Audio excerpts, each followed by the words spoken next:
ప్రభు అయిన యేసు నామములో వందనాన్ని చెల్లిస్తున్నాను. మరి చాలా సంతోషం. మరి సమ్మార్ అయితే కూడా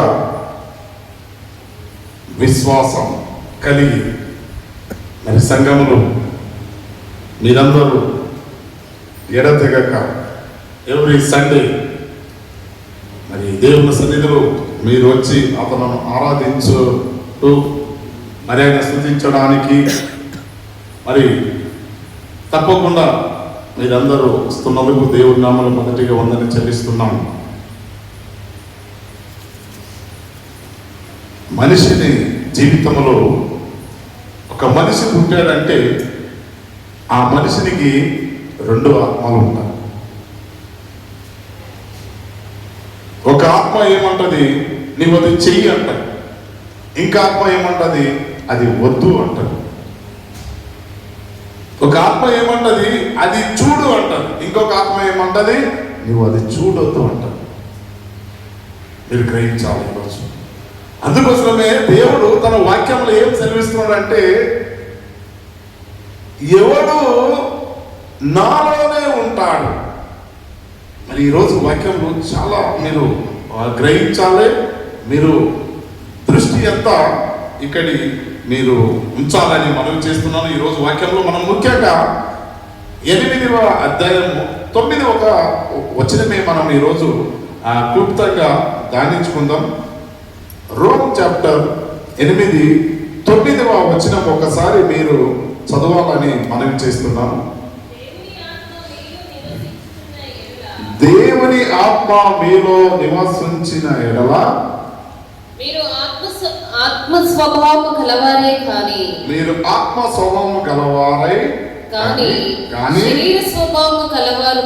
శరీర స్వభావము గలవారు కారు. ఎవడైనను క్రీస్తు ఆత్మ లేనివాడైతే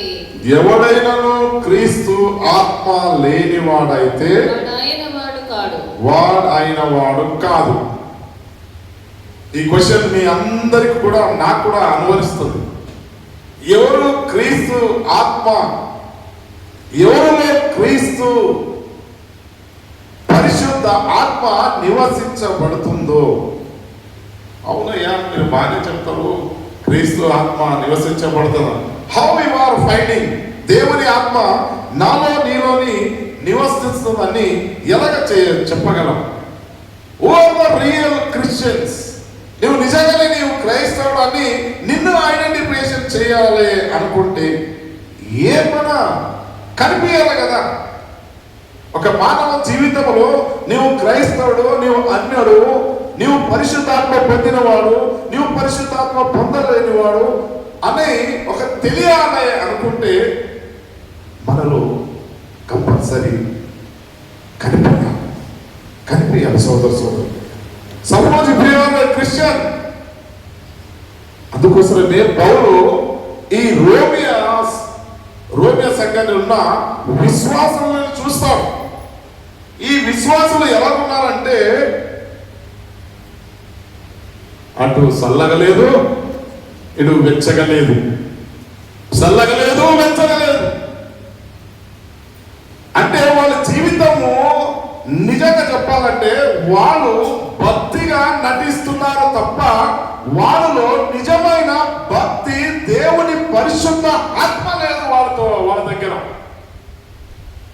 వాళ్ళు అప్పుడు ఆ పౌలు చూస్తాడు.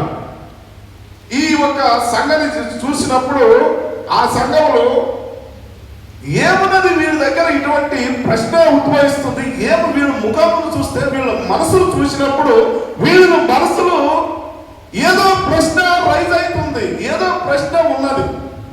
ఆ ప్రశ్న ఏమున్నది, ఆ క్వశ్చన్ మార్క్ ఏమున్నది అని పౌలు ఆ వారిని చూశాడు. కరెక్టే, ఎందుకు వీళ్ళు ఇంత వస్తున్నారు పోతున్నారు, కానీ they are not happy, they are not satisfied, they are not fulfil. ఇవన్నీ ఎందుకు వీళ్ళు ఏదో ఒక ప్రశ్నార్థక ఉన్నది వాళ్ళ జీవితంలో, ఏదో ఒక ప్రశ్నార్థం. మరి మనం చూస్తున్నాము, ఆ సందర్భంలో మనం చూస్తున్నాము వీళ్ళు మరి వీళ్ళని ఎలా గుర్తుపట్టాలి? వీళ్ళని ఎలా గుర్తుపట్టాలి? నిజమే అందరూ సమయానికి వస్తున్నారు, అందరూ ప్రార్థన చేస్తున్నారు, అందరూ భక్తిగా అన్నీ చేస్తున్నారు. కానీ వీళ్ళలో నిజమైన పరిశుద్ధ ఆత్మ ఎవరిలో ఉన్నది అని తెలుసుకోవాలి. సోదరి నన్ను నిన్ను కూడా లోకము ఐడెంటిఫికేషన్ చేస్తుంది, మీరు నిజమైన క్రైస్తవుగా కాదా అని. ఈరోజు దేవుడు నీతోని నాతోని మాట్లాడతారు. అందుకోసం మన వాక్యంలో చూస్తున్నాము, గలితీ చాప్టర్ 5:19. వారు వస్తున్నారు, పోతున్నారు, ప్రార్థన చేస్తున్నారు, మళ్ళా ఇంటికి వెళ్ళిపోతారు, మళ్ళా తమ అనుదిన కార్యంలో పాలు పొందుతున్నారు.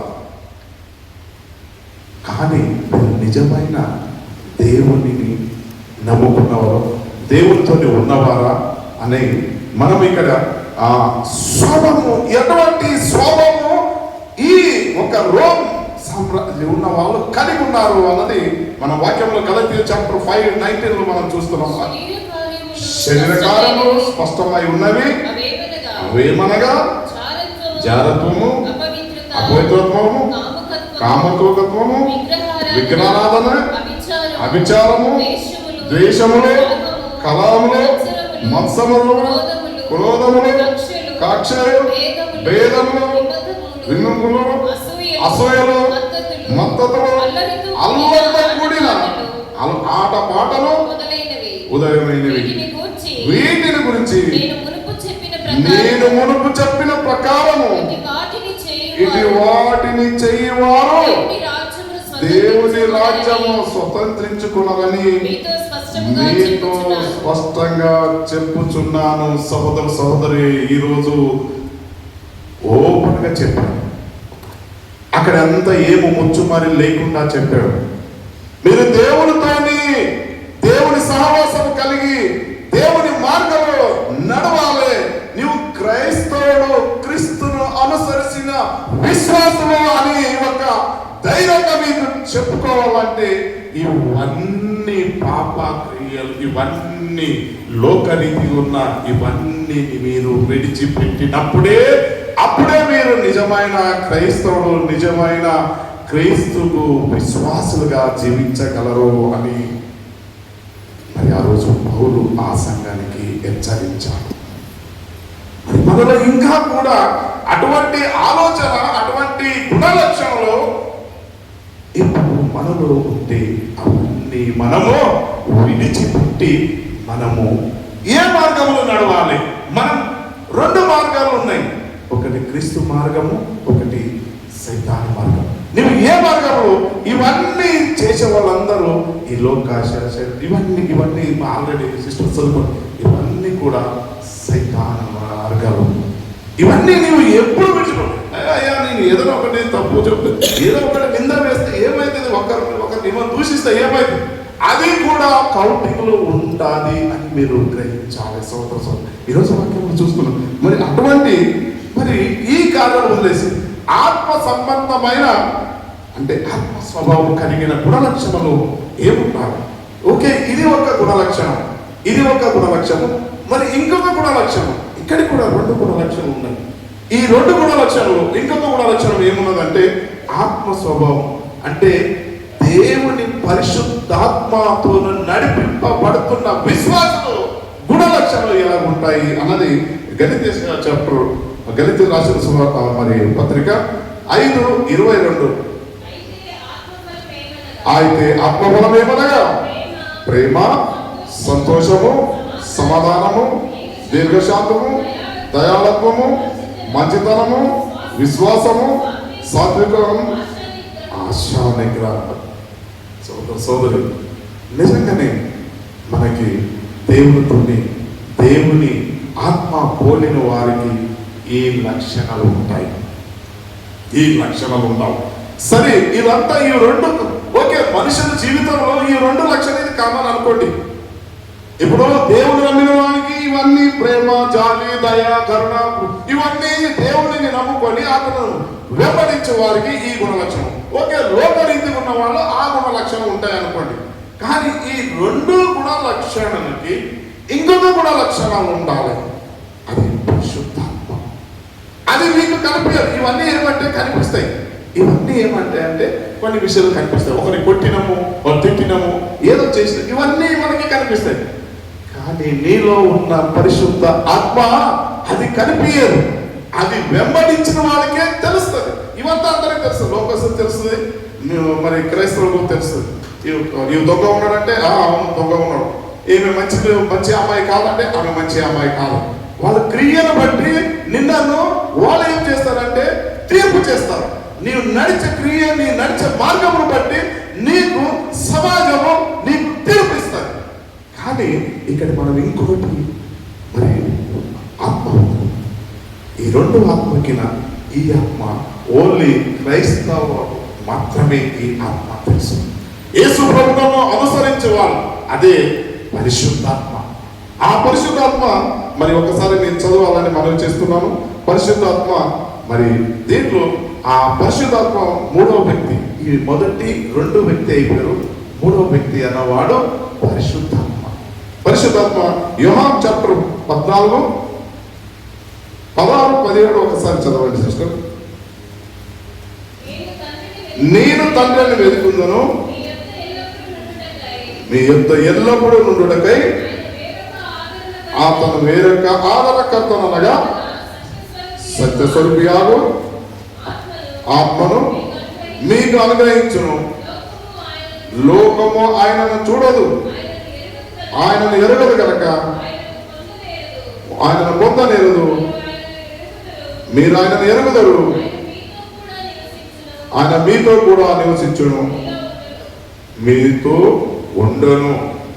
మరి యేసు ప్రభు మరి నిజంగా చెప్పాలంటే నాతో ఎవరు ఉంటారు అన్నప్పుడు నేను మీకు పరిశుద్ధాత్మను మీకు ఉండడానికి, మీకు ధైర్యం ఉండడానికి పంపిస్తానన్నది ఈ వాక్యంలో మనం అనేక విషయాలు హెచ్చరిస్తున్నాం.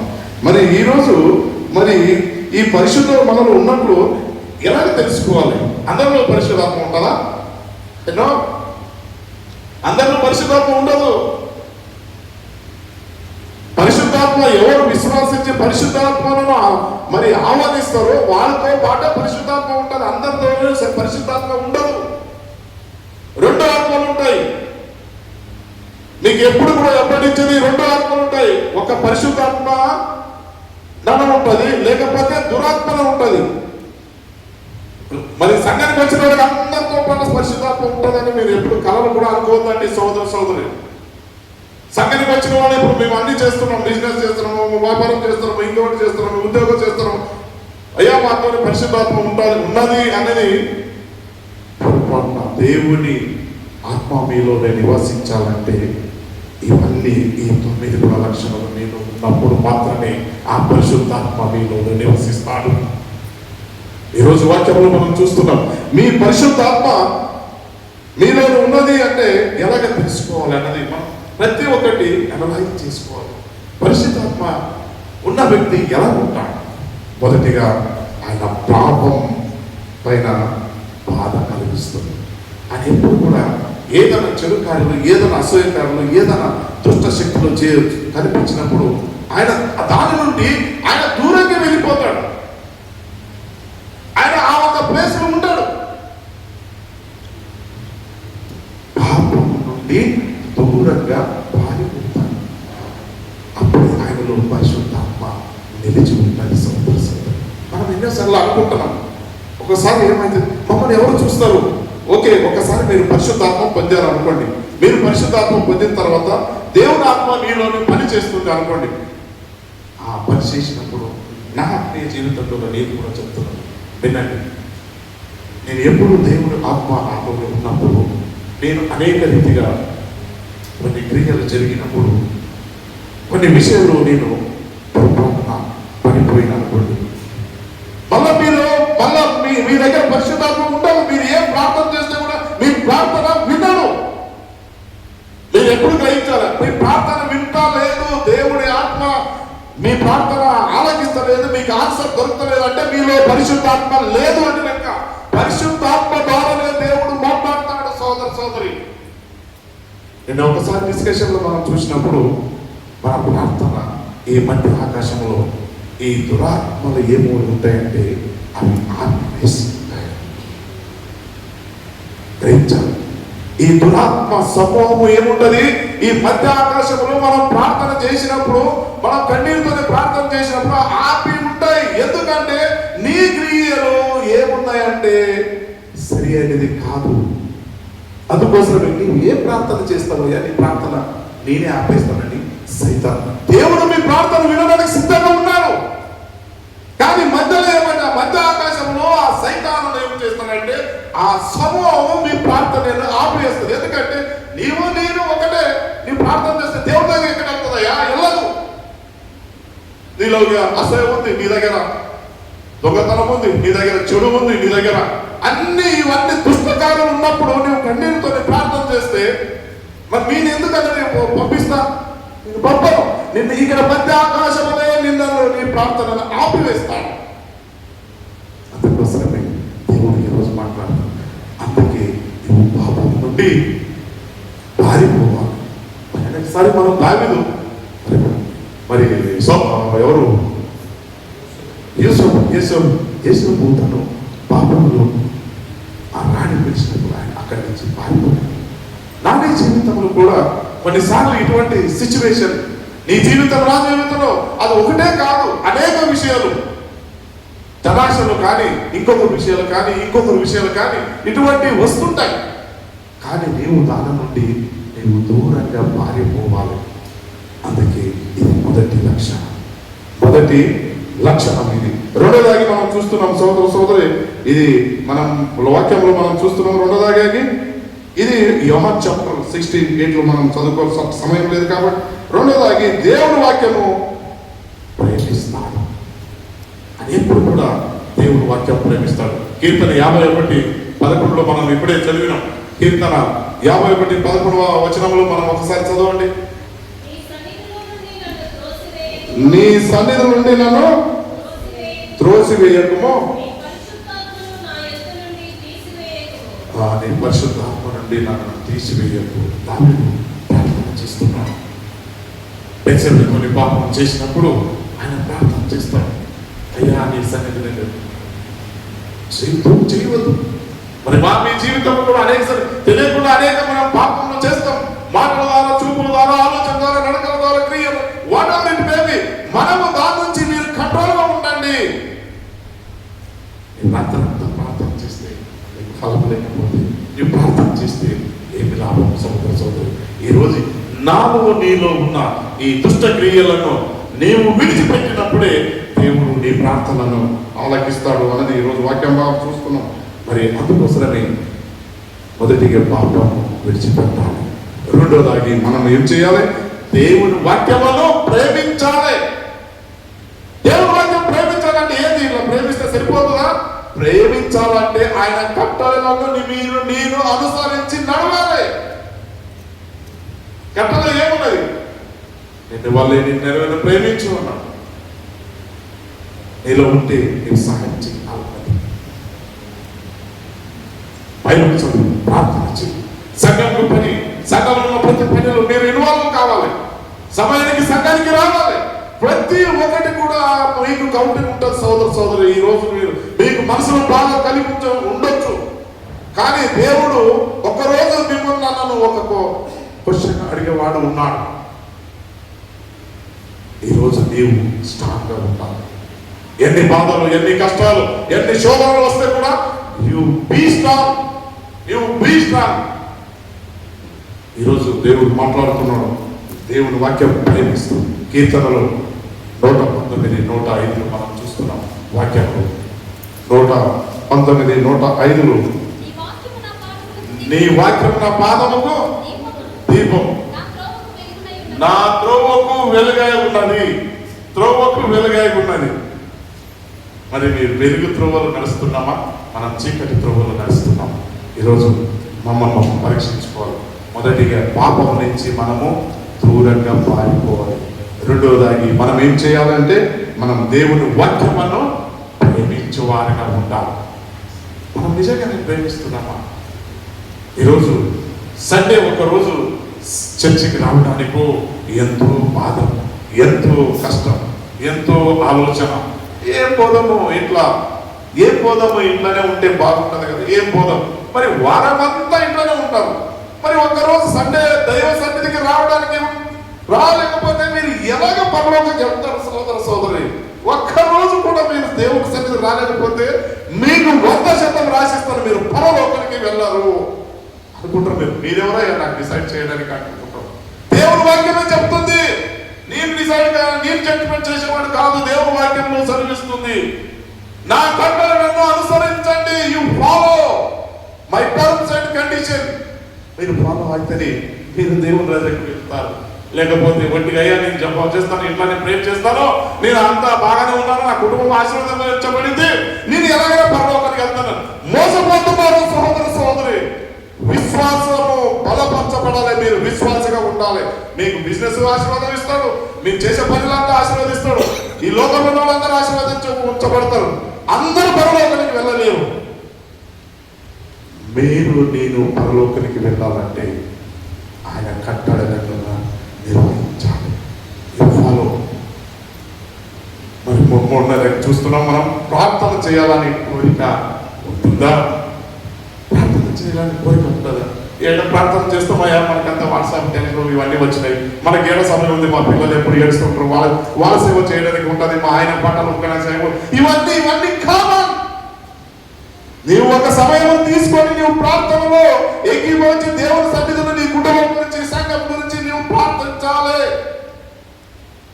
నీవు ప్రార్థన చేసినప్పుడే నీవు బలంగా నీ కొడుకులు, నీ పిల్లలు, నీ కుటుంబం నీవు ఆశీర్వదించబడుతుంది. ఆయనకు వచ్చిన శోధనలో మరి పక్కగా వెళ్ళిపోతుంది. అప్పుడు దేవుడు నీ ప్రార్థన విన్నప్పుడు ఆ సైతాలను దూరంగా పారిపోతుంది. సోదర సోదరి, నీవు ప్రార్థనలో ఏకీభవించాలి. ఏం చేస్తున్నాము క్రైస్తవులు అన్నవాళ్ళు? లోకానికి భయపడుతున్నాం.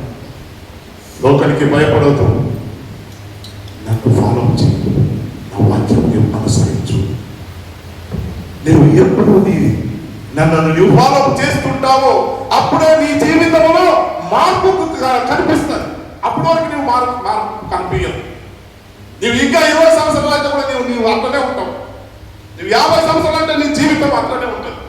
No change because of God. ఈ రోజు దేవుడు వాక్యం ద్వారా హెచ్చరిస్తున్నాడు. సోదరు, నువ్వు మారాలంటే ఇవన్నీ యు హావ్ టు ఫాలో. ఈ రోజు వాక్యం దేవుడు చేస్తున్నావు.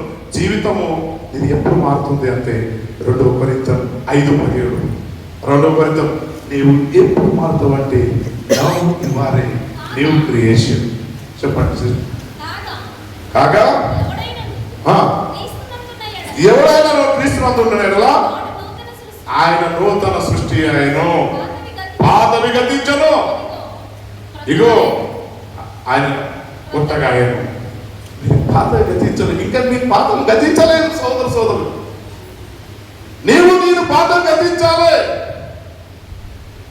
నీవు గతించలేకపోతే నీవు అలాగే ఉంటున్నాము. మనం ఇంకా కూడా మన రీసెంట్ గా మా సోదరులు ఒక చనిపోయాడు. ఎన్నో సంవత్సరాల నుంచి మంచి వెల్ ఎడ్యుకేటెడ్, మంచి టెక్నాలజీ కలిగిన వాడు. ఆ టైంలో నేను 30 సంవత్సరాల కిందని, 40 సంవత్సరాల కిందని, ఆయన 50 సంవత్సరాల కింద అనుకోండి, 50 years బ్యాకే ఈజ్ టీవీ మెకానికల్, మంచి టెక్నీషియన్.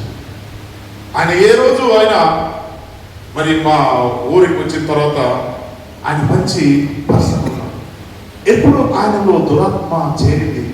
ఆ రోజు నుంచి ఒక అమ్మాయితోని ఒక లవ్ అఫైర్ అయి ఆయన ఆమెతోని జీవించడానికి స్టార్ట్ చేశాడు. ఆయన షాప్ వదిలేసి, అక్కడ లక్షల సంపాదన వదిలేసి ఆ అమ్మాయి గురించి ఆయన ఆ ప్రాంతమే జిల్లాను మర్చిపోయి మా ఊర్లో ఉన్నాడు.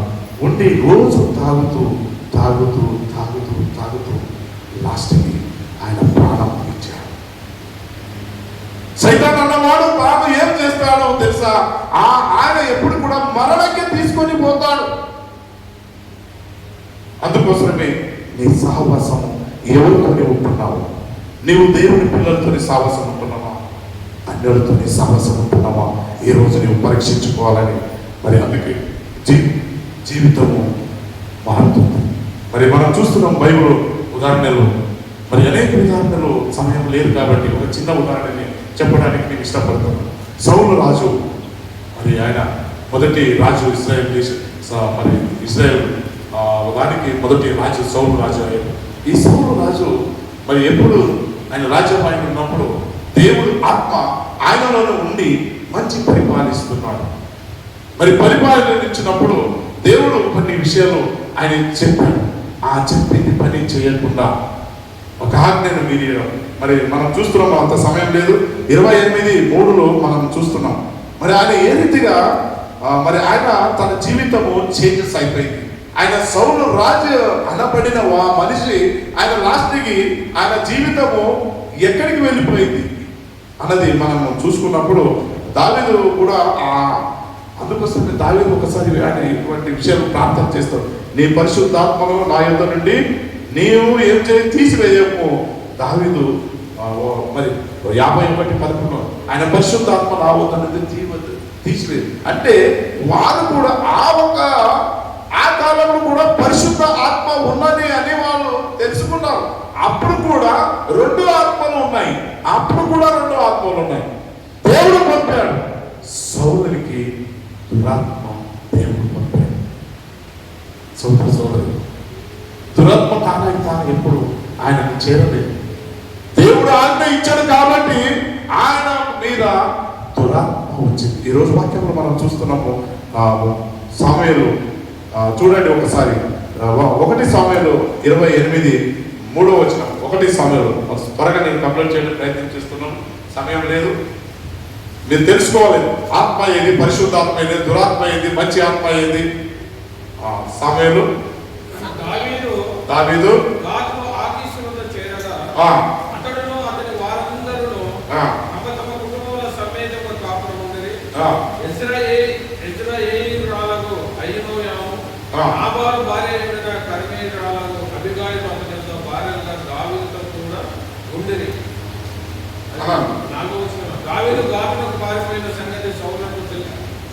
చాలు 28:3 ఒకటే చదువు.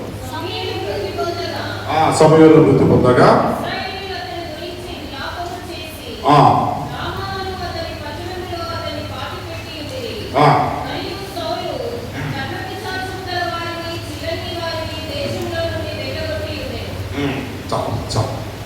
చూడండి, అప్పుడు కూడా ఇవన్నీ ఆచారాలు ఇవన్నీ ఉండే. మరి అప్పుడు సమూయేలు మరి దైవభక్తి గలవాడు. ఈ సమూయేలు దైవభక్తి గలవాడు. అప్పుడు ఈయన సౌలులను ఆ రాజాధికారము, నేను ఒక స్టోరీ లెక్కనే చెప్తున్నాను ఎక్కువ సమయం, ఆయనకు ఒక అధికారము నీకు రాజాకి ఏర్పాటు చేశాడు. ఆయన చేసిన తర్వాత అనేక విషయాలు మంచి పరిపాలించాడు. తర్వాత ఆయన దాని నుండి మరి ఏమైపోయిందంటే దేవుని ఆజ్ఞ ఆయన ఏం చేశాడు, ఉల్లంఘించాడు. ఆ దేవుని ఆజ్ఞను మీరిపోయాడు. ఆ మీరిపోయిన తర్వాత దేవుడు ఏం చేశాడంటే ఆయన మీద దురాత్మ పంపాడు. సోదరి ఆ దురాత్మ పంపినప్పుడు మరి ఏమైపోతున్నాడు, దురాత్మ పంపినప్పుడు ఆయనలో సంతోషం సమాధానం ఏం లేదు, పిచ్చి పిచ్చి ఆలోచన చేస్తున్నాడు. ఎట్లా పడితే ఆయన మనశ్శాంతి లేదు. ఇవన్నీ మనశ్శాంతి లేదు. ఎందుకు రాజు ఇట్లా ఉన్నాడు, ఇట్లా ఉంటాడు, పంట ఏమో మాట్లాడుతున్నాడు, ఇట్లా ఉన్నాడు, పిచ్చి పిచ్చిగా ఆలోచన చేస్తున్నాడు అన్నప్పుడు వాడు కనిపెట్టుకోడు, దీనికి దురాత్మ పట్టింది. దేవుడు పంపించాడు ఆ దురాత్మ పట్టినప్పుడు మరి ఈ దురాత్మ నుంచి విడుదల కలిగే వాళ్ళు ఎవరున్నారు? ఒక మనిషికి డాక్టర్ ఒక రోగం ఉన్నప్పుడు, ఏదో ఉన్నప్పుడు డాక్టర్ దగ్గరికి వెళ్తాం. మరి డాక్టర్ దగ్గర వెళ్ళినప్పుడు ఏదో ఇంజెక్షన్ ఇస్తారేమో. మరి ఆయన కూడా దురాత్మ పట్టినప్పుడు ఎవరో ఒకరు సరి చేయడానికి రావాలి కదా. మరి మనం అందరం వస్తున్నాం. ఎందుకు వస్తున్నాం సంఘానికి? 1 hour 2 hour 3 hour ఎందుకు వస్తున్నాం? కారణంలోకే వస్తున్నామా? గొర్రెలకే వస్తలేదు కదా. ఎవరు ఒట్టిగా వస్తున్నామా? ఎవరన్నా ఎందుకు వస్తున్నాం? ఇక్కడ దేవుని సన్నిధిలో 1 గంట గడుపుడు 1 దినము గడుపుడు 1000 దినాల కంటే శ్రేష్టం అంటాం. 1000 దినాలు మనం కౌంట్ చేస్తలేదు, కానీ 1 గంట 2 గంట కలిపితే కూడా మనకి 1 వారం అంతా దేవుడు మమ్మల్ని మా కుటుంబమును ఆశీర్వదిస్తాడు అనే ఒక ఉద్దేశంతోనే మనం దేవుని సన్నిధిలో వచ్చి ఇక్కడ గడుపుతాం. మరి ఇక్కడ ఆయన దురాత్మ దేవుడే పంపాడు. ఆ దురాత్మ మాట్లాడు. మరి దీని నుంచి ఈ సౌలు రాజుకి దురాత్మ నుంచి విడిపించే వాళ్ళు ఎవరున్నారు అన్నప్పుడు యేసాయా కుమారుడు దావీదు ఉన్నాడు. ఆయన మంచిగా గిటార్ వాయించి ఆయన మంచిగా వాయిస్తాడు. ఆయన పిలుచుకున్నట్టు యేసాయా కుమారుడు దావీదు పిలుచుకున్నాడు. చూడండి, ఒక మనిషి ఇక్కడ ఎవరో ఒక దయ్యం పట్టిన వాడు ఉన్నాడు అనుకోండి, మనం ఏమంటాం, ఎవరో ఒక దయ్యం పట్టిన వాడిని ఉన్నవాడు ఇక్కడ ఉన్నాడయ్యా, ఆయన ఎంత దయ్యం అంటే ఆయన విడిపించగలడు అనుకొని ఆ మనిషి దగ్గర వెళ్తాం. కామన్గా ఈ ఇస్లాంలో ఒకటి ఉండే, ఈ రోడ్డు మీద ఒక గుడి ఉండే, ఆయనకి ఏ దయ్యం పట్టినా కూడా ఆయన దాన్ని పట్టుకొని తీసేస్తుండే. అంటే ఆ ఒక క్రియలు చేసే వాళ్ళకి తెలుసు. మరి ఈయన దావీదు ఏం చేశాడంటే ఆయనను పిలుచుకొని వచ్చాడు. పిలుచుకొని వచ్చినప్పుడు ఆయన నాదం వాయించినప్పుడు ఆ దయ్యం పట్టాడు. మీరు ఎప్పుడైనా చూసారా పాము ఆడిచేవాడు, పాము ఆడించిన వాడు చూసారా ఎవరన్నా? అది వాయిస్ ఇట్లా ఊదినప్పుడు అది ఇలా ఇలా ఇలా ఇలా నటన మారుతుంటారు. ఎప్పుడు దావీదు తాను ఇలా వాయించినప్పుడు దాంట్లో ఉన్న దయ్యము దురాత్మ లేచి మంచిగా హ్యాపీగా అది చూస్తాను, ఇక హ్యాపీగా ఉన్నది. అప్పుడు ఆ దురాత్మ ఏమైందంటే ఆయన నుండి వెళ్ళిపోతుంది. మరి నీళ్ళు నాలో ఉన్నాయి, దురాత్మలు ఉన్నాయి. ఆ దురాత్మను విడిపియాలంటే ప్రభు అయిన యేసు క్రీస్తు వాక్యం ద్వారానే ఆ దురాత్మను విడుదలగా ఈరోజు దేవుడు మాట్లాడుతున్నాం సోదర సోదరి. మరి ఆయనకు వచ్చిన ఆ దురాత్మ చాలా టైం పడుతుంది కాబట్టి ఆ దురాత్మ వచ్చినప్పుడు ఆయన రాజ్యంలో ఓడిపోయాడు. ఈరోజు నీలో నాలో ఉన్న దురాత్మ వస్తే అనేక విషయాలు ఓడిపోతుంది. ఈరోజు దేవుడు నీతోని నాతోనే మాట్లాడతాడు. అన్నీ బాగానే ఉన్నాయి. దాని ముందు స్టోరీ వెళ్ళాలి, ఎందుకంటే మళ్ళా ఆయన దురాత్మ వెళ్ళినప్పుడు మళ్ళీ ఆయన రాజ్యం పోగొట్టుకున్నాడు. ఆ రాజ్యం పోగొట్టుకుని దావీదుకు రాజ్యం చేశారు. తర్వాత ఆయన ఎందుకు నేను అనేక విషయాలు అపజయం పాలు పొందుతున్నాను అని అనేక ఎంక్వైరీ చేసినప్పుడు ఆయన సమూయేలు దైవ భక్తుడు ఆయన చనిపోయాడు. ఆయన చనిపోయిన తర్వాత ఆయన ద్వారా అయితే కూడా అంత అయితే కూడా ఆయన వదిలేదు. చనిపోయిన సమూయేలును కూడా ఆయన సౌలు వదిలేయలేదు. ఆయన ఇది చెప్పేవాడు, కడి చెప్పేవాడు అంటారు. ఈ దయ్యం కడిని చెప్పేవాడు, ఆ లేపేవాడు, ఆ మంత్రం చేసేవాడు, గరడాపిశాచి చెప్పేవాడు. ఆమెకు మరి చూడండి, మరి ఎప్పుడు సైతాను మన దగ్గర వస్తే ఒక్కడు నాశనం కాడు, వాడు అందరినీ నాశనం చేయాలనే చూస్తాం. ఒక్కడు ఎప్పుడు కూడా నేను నాశనం చేయడం. సైతాన్ అన్నవాడు ఎప్పుడు కూడా అందరినీ తీసుకొని పోవాలని ఉంటాడు. ఆయన రాజ్యం కోల్పోతే కూడా ఆయన బుద్ధి రాలేదు. మరి దావీదు ఆయన రాజ్యం దావీదుకి ఇస్తే కూడా ఆయనకు బుద్ధి రాలేదు.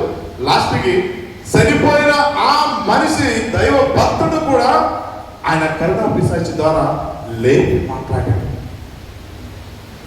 ఆయనతో పాటు కూడా మాట్లాడాడు. సోదరుని మీరు బైబిల్లో చదువుకోండి, తర్వాత ఇంటికి వెళ్ళిన తర్వాత అది మన సమయం లేదు కాబట్టి 1 సమయంలో 28:3 తర్వాత మీరు చదువుకోండి. మీకు అందరికి ఒకసారి మీరే చదువుకోవాలని మనం ఏం చేస్తాం. మూడవదాగి మనం చూస్తున్నాము, పరిశుద్ధాత్మ మనలో ఉన్నప్పుడు జరిగే మార్పులు. నేను క్లోజింగ్లో చేస్తున్నాను. పరిశుద్ధాత్మ మనలో ఉన్నప్పుడు జరిగే మార్పులు రావాలి జీవితం. ఆ మార్పులు ఏంటంటే మనిషి ఏం చేస్తాడంటే, నీలో పరిశుద్ధాత్మ ఉన్నప్పుడు నీవు పాపమును ద్వేషిస్తావు. ఆమేన్, ఆమేన్. పాపమును ద్వేషిస్తావు. రెండవది దేవుని నీవు ప్రేమిస్తావు. వాక్యమని వినాలని అనిపిస్తుంది. ఎప్పుడు కూడా వాక్యం వినాలి, వాక్యం ఏదని కానీ వినాలని అనిపిస్తుంది. మరి పవిత్రాత్మ జీవించాలి ఆలోచన కలిగి ఉంటుంది. ఇంకా ఐదవది ఇతరులను ప్రేమించాలి. నేను ఎలా ఉన్నాను, నా కుటుంబం కూడా అలాగే ఉండాలని, ప్రేమించాలని మన ఆశ కలిగి ఉంటుంది. మరి అలాగైతే క్రీస్తు ఆత్మ లేనివాడైతే మరి వాడైన కాదు, కానీ వాడు లోకం నుండి అపవిత్రాత్మ కలిగి ఉన్నవాడు. మరి ఎప్పుడు నీవు దేవుని ఆత్మ నీలోని లేకపోతే నీవు నావాడు కాదు అని యేసు ప్రభు వాక్యంలో సెలవిస్తుంది. మరి అనేకపోతే కొన్ని విషయాలు అడుగుతూనే ఉంటాం. నీ క్రిస్టియనా, ఆలోచన చేస్తారు సిచ్యువేషన్ బట్టి. అవునయ్యా నేను క్రిస్టియనా కాదా, క్రిస్టియనా కాదా, క్రిస్టియనా కాదా అని లాస్ట్ ఏమంటాడు, కాదయ్యా అంట. మరి నీవే కాదన్నప్పుడు పరలోకం ఉన్న తండ్రి నేను క్రిస్టియన్ అంటే ఎలాగ అనిపించుకుంటాడు? నీవు యేసు ప్రభువుని నమ్ముకున్న వాడు ఎలాగ అనిపిస్తాడు? సోదరి సోదరి, ఈ రోజు కూడా మీరు వాక్యములు బలంగా నిలబడాలని దేవుడు వాక్యంలో మనకు సెలవిస్తుంది.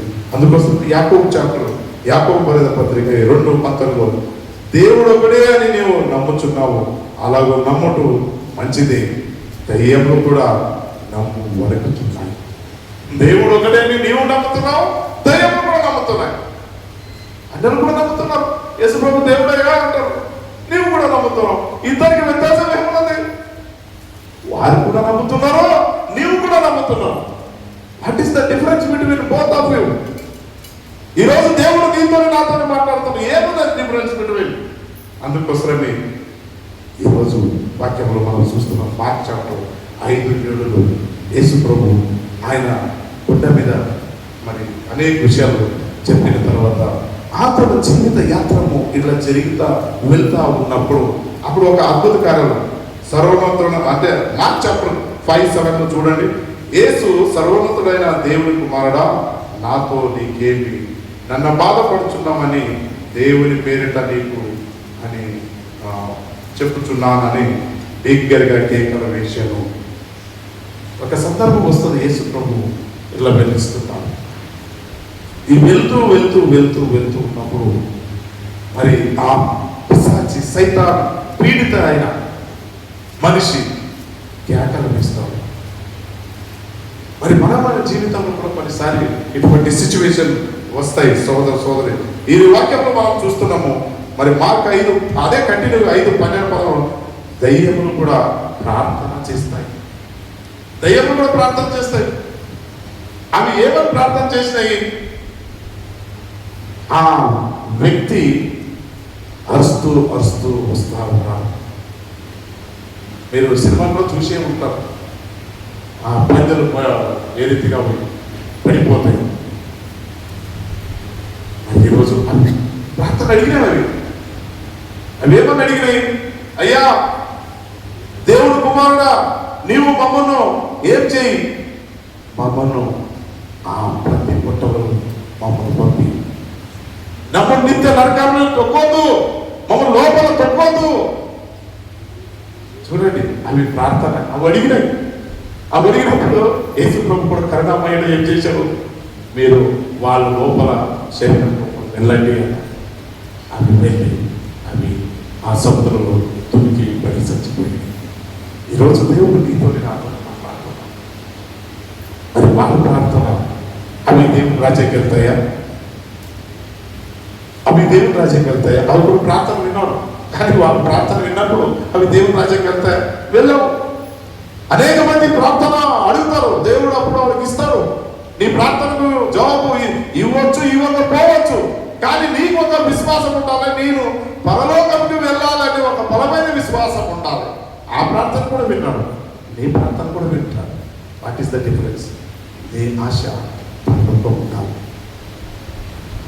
సోదర సోదరి, ఈరోజు దేవుడు నీతో నాతో మాట్లాడుతూ, అందుకోసమే రోమే చాప్టర్ 8:14 మనం చూస్తున్నాము. దేవుని ఆత్మ చేత ఎందరూ నడిపింపబడతారు, వారందరూ దేవుని కుమారులు అయినరు. దేవుని ఆత్మతోని ఎందరూ నడిపింపబడతారు, వారందరూ కూడా దేవుని కుమారులు అయినరు. ఈరోజు నేను దేవుని ఆత్మతో నడిపింపబడుతున్నామా? క్రియల రూపంలో కానీ, కార్యాల రూపంలో కానీ, నడు రూపంలో కానీ, మాటల రూపంలో కానీ, ప్రార్థన రూపంలో కానీ, ప్రతి ఒక్క రూపంలో దేవుల్లో మనం ఉంటున్నామా? అందుకోసం ప్రకటనలో 20:15 ఎవరి పేరున్న జీవన గ్రంథంలో రాయబడిన కనబడిన ఎడల వాడు అగ్నిగుండంలో పడివేయబడను. ఎవరి పేరున్న జీవన గ్రంథంలో కనబడిన ఎడల వాడు అగ్నిగుండంలో పడివేయబడను. ఇది ఓపెన్ గా చెప్పేశాడు. ఈరోజు నేను సిద్ధపాటు ఉన్నాను. ఈరోజు నేను సిద్ధపాటు ఉన్నాను. గత ఈ రోజు నుంచన్నా నీవు మార్పు చెందు. ఈ రోజు నుంచన్నా నీవు దేవుడితో సంబంధం కలిగి ఉండు. ఈ రోజు నుంచి కూడా నీవు పాపం ద్వేషించు, దేవుడిని నేను ప్రేమించు, జీవితంలో నడవడానికి ప్రయత్నం చేయి. మరి వాక్యం రెగ్యులర్గా చదువుకొని మరి దేవుని రాజ్యం అని నేతి గురించి నీవు వెతుకాలి. మొదటి నా నేతి నా రాజ్యం వెతుకుడి అన్నాడు. మరి నిజంగా సోదరు మనం ఇంకా మనము ఒక చిన్న పిల్లల లెక్కనే మన జీవితం నడుస్తుంది. ఈ రోజు కూడా ఇంతవరకు కూడా మనం ఇంకా చిన్న పిల్లలకి ఉంటున్నాం. ఒకరంటే ఒకరి కొరకు, ఒకరంటే ఒకరికి ఇష్టం ఉండదు, ఒకరంటే ఒకరికి ద్వేషం, ఒకరంటే ఒకరికి అసూయ, ఒకరంటే ఒకటి వద్దు. మనమందరూ మొదటి ఆయన నీతి ఆయన రాజ్యం గురించి వెతుకుతాం. దేవుడు అటువంటి కృప మనలో మన అందరికీ దయచేయను గాక. ఆమేన్. ఆమేన్. పరిశుద్ధరావునికి వందనాలు. ఇంతవరకు ఈ వాక్యం ద్వారా నువ్వు మాట్లాడిన ప్రభువా, మరి వాక్యం విన్న బిడ్డలను మరి వాళ్ళ హృదయంలో ఈ వాక్యం ప్రభువా నిలబడాలి. మరి గుంట మీద బండ మీద మరి గట్టి నీళ్లు నిలబడేది, వర్షం పడదు, గాలి తుఫాను వచ్చింది, పడిపోలేదు. ప్రభువా బిడ్డలు ప్రయాసపడుతున్నారు, కష్టపడుతున్నారు. మరి వారు చేస్తున్న ప్రతి పనిలో ఎవరు చేయమో అనుగ్రహిస్తున్నాం. వారి విశ్వాసమును బలపరచు, దీవించి ఆశీర్వదించు. ప్రభు అయిన యేసు నామములో వేదిక